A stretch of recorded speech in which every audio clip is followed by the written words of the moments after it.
And did the forthcoming indictment have anything to do with that? Ooh. Or was it just a coincidence? Let's go on and have the conversation. I've just asked you whether or not it was a coincidence. Had absolutely nothing to do with this. It's interesting that we're here about this money. Mr. Wade is used to women that, as he told me one time, the only thing a woman can do for him is make him a sandwich. We would have brutal arguments about the fact that I am your equal.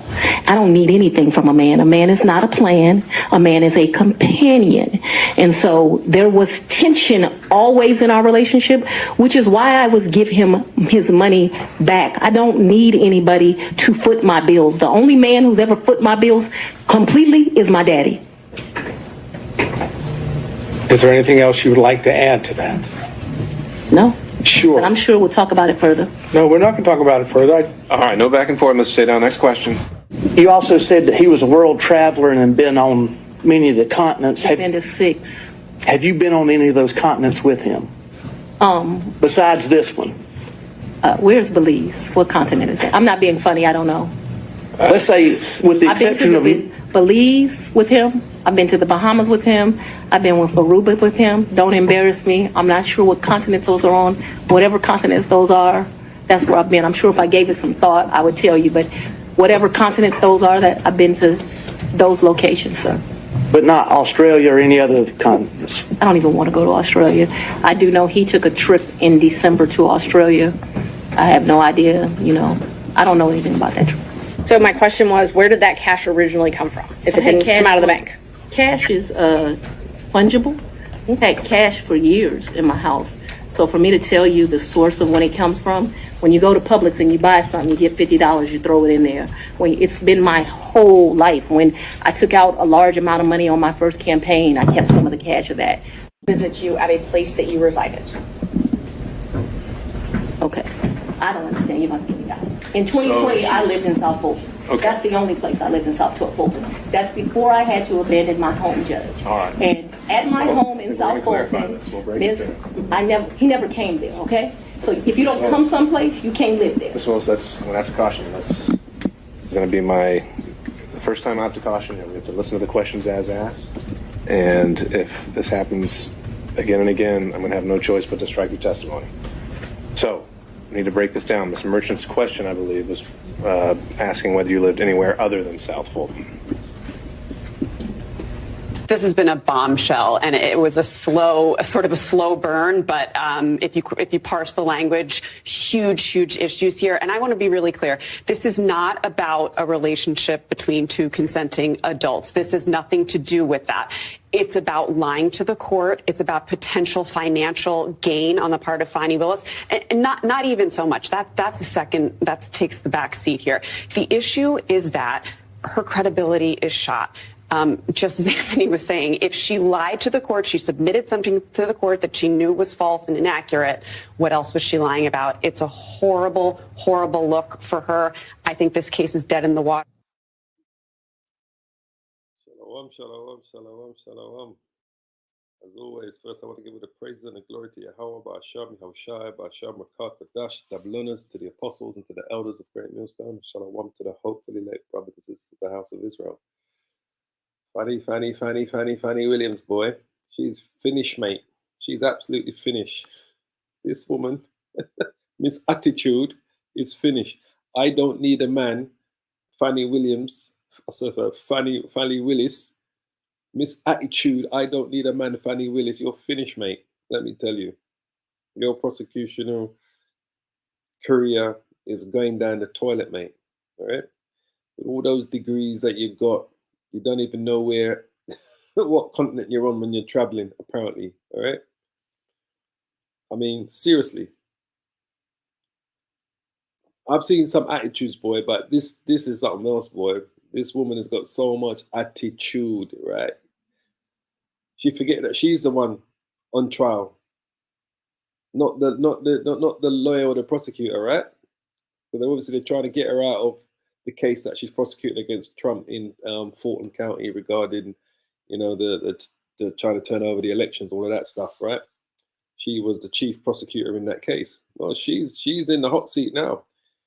And you can see how toxic this woman is, boy. I don't need a man. Me and a man is equal. All this la-di-da-di-da-di-da-di-da-di-da-di-da that she's talking. Let me tell you, when Jeremiah chapter 30, verse 7 kicks in, darling, you're going to need a man, right? And you better pray a man is going to want to take you on, all right? When Isaiah chapter 4, verse 1 kicks in, you're going to need a man. And you better pray a man is even wants to take you on with all that attitude that you got, right? And you're in a court, man. Can you imagine when you're out on the road, how you behave out on the road? And to think you're in a court in front of the judge with all that attitude, and you're the one that's basically on trial there. All that attitude. Can you imagine you're on the road? I don't need a man, Fanni Willis, Miss Attitude. Well, you're going to need a man very soon, man, let me tell you. And you better pray that any man might be looking to take you in. Because the apostles always talk about how toxic our women are, boy. And you can see it all over her. She's totally toxic, this woman. Totally toxic. When 2nd Ezra chapter 15 kicks in, we're going to see.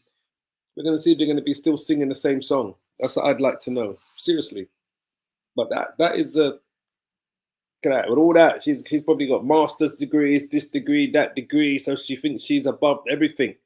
But yet she doesn't even know what continent she was on when she was traveling with the guy that she hired to be part of this prosecution case, who was her lover.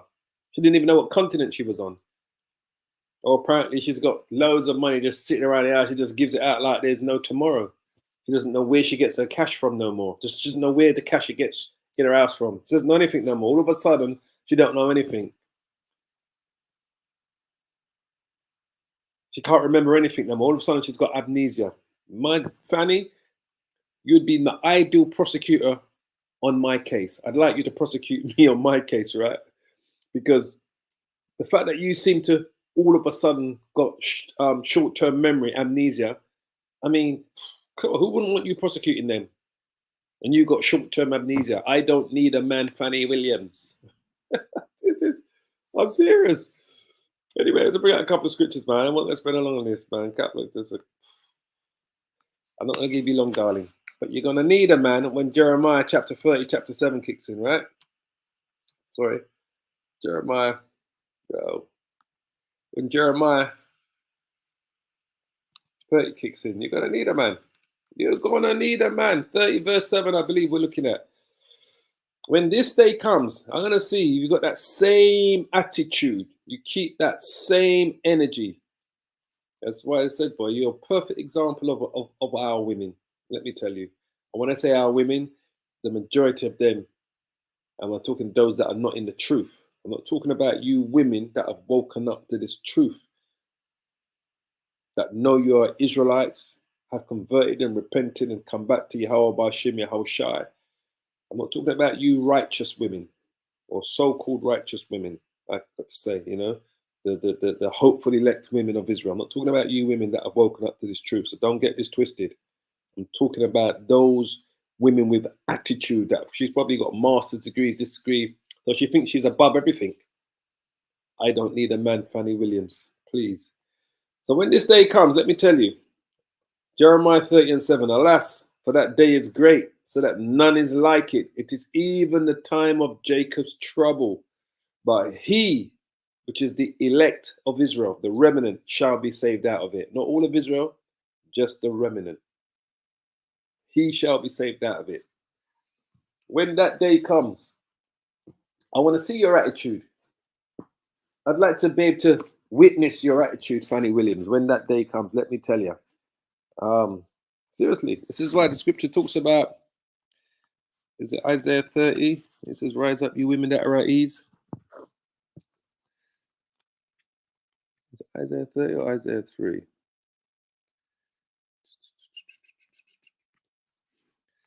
Let me see. Isaiah 3. Hold on. That's Isaiah 32. When this day comes, let me tell you, rise up, ye women that are at ease. Hear my voice, you careless daughters. Give ear unto my speech. Many days and years shall you be troubled, you careless women. for the vintage shall fail. And you can see her vintage has failed long time. Trust me. If you see her get out of that seat, you'll see how badly her vintage has failed. The gathering shall not come. Tremble, ye women that are at ease. Be troubled, you careless ones. Strip you and make you bare and gird sackcloths upon your loins. I'm curious what this says in the NLT. Isaiah 32 verse 9. I'm just curious how the NLT just does that. Let me just quickly see before I go to second Ezra. I don't want to spend long on this. Isaiah 32 and 9 in the NLT. Listen, you women who lie around in ease. Listen to me, you who are so smug. In a short time, just a little more than a year, and I can truly believe this truly applies now. In a little more than a year, you careless ones will suddenly begin to care. For your fruit crops will fail and the harvest will never take place. Tremble, you women of ease. Throw off your complacency. Strip off your pretty clothes and put on the burlap to show your grief. Seriously, because that was just pure attitude. Seriously, that was pure attitude that I saw there. Let's go on and have the conversation. I just asked you whether or not it was a coincidence. Had absolutely nothing to do with this. It's interesting that we're here about this money.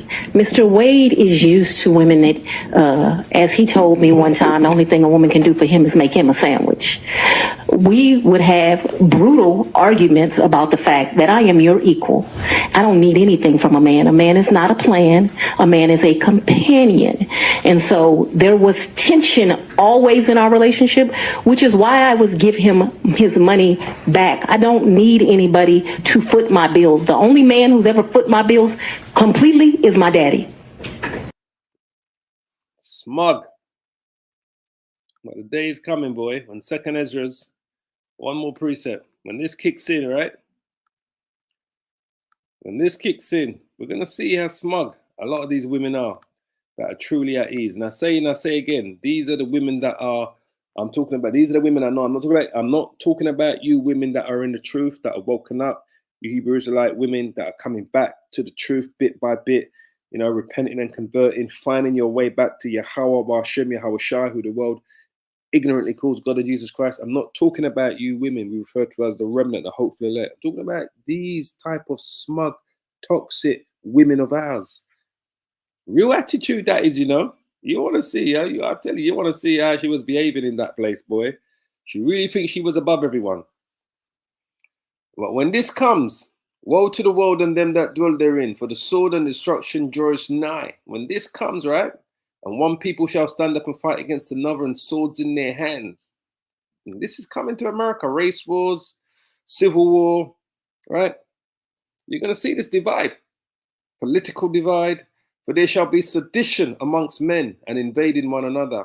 They shall not regard their kings nor their princes, and the course of their actions shall stand in their power. This is Jacob's trouble. A man shall desire to go into a city and shall not be able.